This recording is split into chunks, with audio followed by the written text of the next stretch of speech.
ఏంటి అందరూ బాగున్నారా? అందరూ బాగోవాలి. అందులో మనం ఉండాలి. ఈరోజు చికెన్ కర్రీ చేస్తున్నాను. కుక్కర్‌లో చేస్తున్నాను నేను. ఆహ్, ఈజీగా, సింపుల్‌గా ఎలా కుక్కర్‌లో చేసుకోవాలో అన్నది చూపిస్తాను నేను. ఫస్టు చికెన్ అంతా వాష్ చేసి పక్కన పెట్టాను. తర్వాత కుక్కర్ పెట్టి చక్కగా ఆయిల్ వేసి అందులో కరివేపాకు వేసానండి. వేరే ఐటెమ్స్ ఏమీ వేయలేదు. ఓన్లీ ఉత్తి కరివేపాకు వేసాను. తర్వాత ఉల్లిపాయలు వేసాను.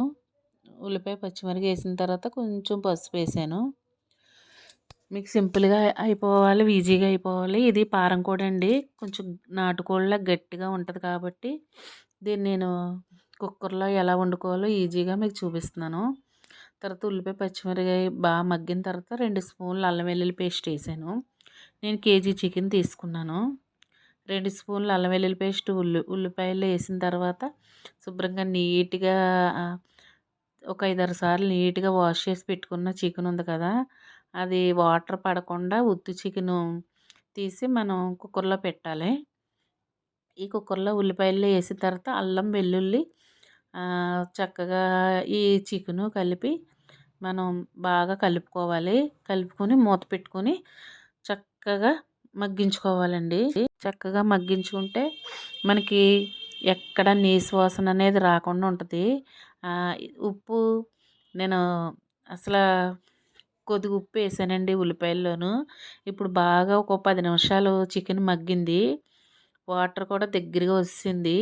చికెన్‌లోంచి వాటర్ వస్తది కదా! వాటర్ దగ్గరగా అయిన తర్వాత చికెన్ చక్కగా 50% ఉడికిందండి. 50% ఉడికిన తర్వాత నేను ఇందులో కారం వేసాను. కారం వేసుకొని చక్కగా మళ్ళీ చికెన్ అంతా కారం పట్టేలా పట్టించుకోవాలి మనం. అలా చేస్తే చక్కగా ముక్క అనేది మనకి ఎటువంటి స్మెల్ రాకుండా కూర అనేది చాలా టేస్టీగా వస్తదండి.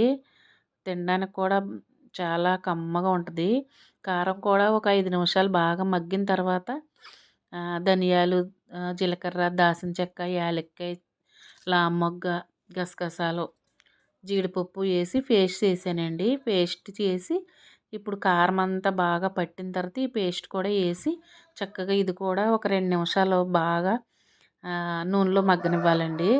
ఎందుకంటే పచ్చివాసన పోయే వరకు నూనెలో మగ్గనిస్తే మనకి కర్రీలో వాసన అనేది రాదనమాట. చక్కగా అది కూడా మగ్గిపోయింది. మగ్గిన తర్వాత ఇంక ఇప్పుడు వాటర్ పోసుకుందాం మనం. మిక్సీ గిన్నె కడిగి పోసానండి. అందులో కొంచెం మసాలా ఉందని. ఇలా మనం మసాలా అప్పటికప్పుడు పట్టి వేసుకుంటే మంచి స్మెల్ వస్తదండి. టేస్ట్ కూడా చాలా బాగుంటదండి. అచ్చు నాటుకోడి మాంసంలా ఉంటదిది. ఒకసారి ఇలా సింపుల్‌గా ట్రై చేయండి. ఎంత కుక్కర్‌లో పెట్టినా మనం నూనెలో బాగా మగ్గించడంలోనే ఉంటదండి చికెను. అలా నూనెలో బాగా మగ్గిస్తేనే చికెన్ అనేది చక్కగా ఎటువంటిది వాసన, స్మెల్లు ఏమీ లేకుండా ఉంటదనమాట. తర్వాత విజిల్ పెట్టేస్తున్నాను నేను. ఆ క్లిప్పింగ్ మిస్ అయినట్టుంది. విజిల్ పెట్టింది. చక్కగా ఉడుకుతుంది. వాటర్ అంతా అలా ఉంది. ఇప్పుడు మూత తీసాను నేను. మూత తీసిన తర్వాత వాటర్ ఎక్కువే పోసాను నేను. అంటే మనం విజిల్ అయిన తర్వాత కూడా ఉడికించుకోవాలి. అలా ఉడికించుకుంటేనే మనకి కర్రీ టేస్ట్ బాగుంటదనమాట. చక్కగా మంచి గ్రేవీ వత్తదండి. దీంట్లో గసగసాల పేస్ట్ వేసాం కదా! మసాలా పేస్టును. దానివల్ల మంచి గ్రేవీ వత్తది. మీరు ఎంత మీకు గ్రేవీ కావాలన్నది చూసుకొని దాన్ని బట్టి మీరు దింపేసుకోవచ్చు. ముక్కయితే పర్ఫెక్ట్‌గా ఉడికిపోయింది. కాకపోతే కొద్దిగా వాటర్ ఉంది కదా!